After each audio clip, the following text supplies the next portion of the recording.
Hey YouTube, Tactical Timmy here. I wanted to talk about trading cards and us being silver and gold stackers and what we can learn from those who collect trading cards, because I think that this is something that so many people at one point in their life have fallen into the trap of collecting, whether it's Magic the Gathering cards, Yu-Gi-Oh cards, Pokemon cards, the traditional old school baseball cards. We've all at one point in our life fallen into the trap of collecting some of this cardboard, depending on what speaks to us. Maybe it's hockey cards or whatever the trading card that really resonates with you. A lot of us have fallen into those traps, and we have to realize that some of those traps can also apply to when we're collecting gold and silver. We have to try and learn from these things. Almost everyone has done this collecting of cardboard at some point, and we have to ask ourselves, was that collection fruitful or not?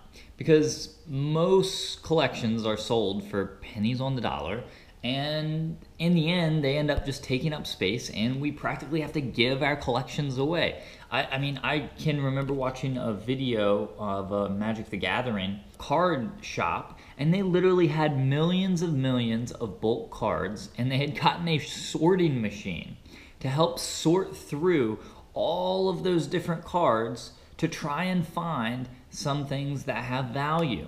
And that's something that, most of what you're buying when you're buying trading cards has very little value. It's just paper. It's paper. I know a lot of people in the gold and silver community like to equate, our US dollar as just being paper, but that does have some value because it's enforced by the US government, and that's what we use for trading. And we all recognize in the gold or silver community that, hey, gold and silver certainly has value as well, and you can trade that all over the world. But this paper is just paper. It's just cardboard. It's not necessarily something of value. And that's kind of a sad thing, that we fall into these traps and we end up spending so much money on these trading card games. So is that the moral of the story, that we should simply just never have trading cards and trading cards are bad? Well, overall, if we're spending all of our money on trading cards, we probably aren't going to have money to spend on more investments, right? We won't have the money to go out and purchase some of that gold and silver. So unfortunately, yes, we do have to limit ourselves, even if we do find playing Magic the Gathering with our friends really fun, or even if we do like Pokemon or Yu-Gi-Oh, or maybe we really enjoy watching the baseball game and collecting binders of baseball cards. Maybe that's something we need to limit and make sure that we're taking care of ourselves financially and taking care of our investment. Is that the moral? Should we never ever buy trading cards? Well, I think that trading cards do offer us some things that unfortunately gold and silver and the investing community simply does not. And that is, it can be a social game.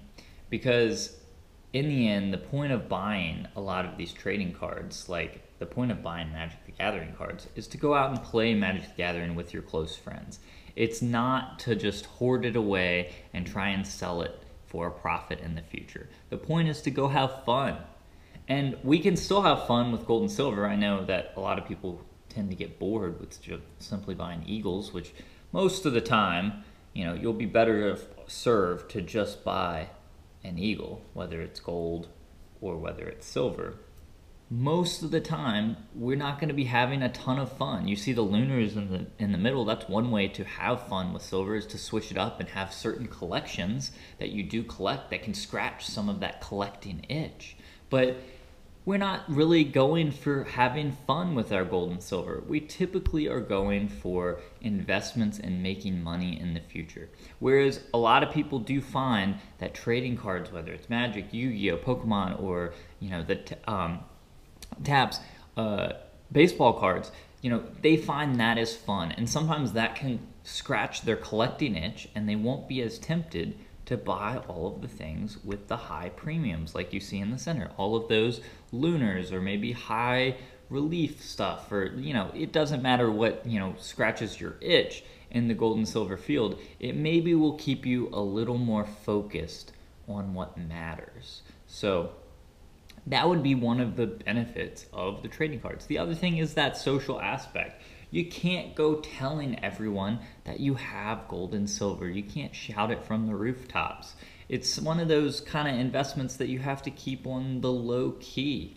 And I know that YouTube can be a great outlet for, us commenting and talking about our gold and silver, but it's really not the same as being able to go down to a card shop and talk about or play a different card game, or go to the baseball game and watch your favorite pitcher, or get to talk about those things, and then, oh yeah, if you want to show off your card, you can do that too. So I think it's all about finding balance. We have to find balance when we're talking about trading cards, because when we're younger, that can take over our lives, and it can certainly take over our finance when we have younger finances, especially kids growing up, where if you're making only $20 a week and a pack of cards is $15, well, all of a sudden you only have saved $5, and that's not a lot. You'd love to be able to save more than that when you're a kid, and that's what you should be doing. And I think that that's another benefit, is that we can learn those lessons when we're kids, when we're into different trading card games, as opposed to having to learn those lessons as an adult. Because when we're an adult, unfortunately, we have more disposable income, and we can make bigger mistakes when it comes to, our collections. We maybe, as opposed to just buying one pack a week, we end up buying packs and packs, and we search for the one specific card, and, it really wraps up and takes over a lot more of our finances. Whereas if you can catch it and maybe make that trading card mistake when you're younger, and it's only a $15 mistake, that would be much, much better than maybe it being a $1,500 or $15,000 mistake. So, in the end, make sure you keep your trading card habit in check. Also, keep your collection habit in check. Don't only collect lunars, don't only collect high premium stuff. Make sure you save room for your meat and potatoes, your vegetables. You gotta make sure you're eating your vegetables and only doing a little bit of fun stuff on the side. Because in the end, yes, we need the fun stuff to have fun in our lives, but we also need to make sure we save space for the meat and potatoes. I hope you guys liked this video. If you did, feel free to drop a like, comment, share, and subscribe. I'll catch you guys on the next video. Take care.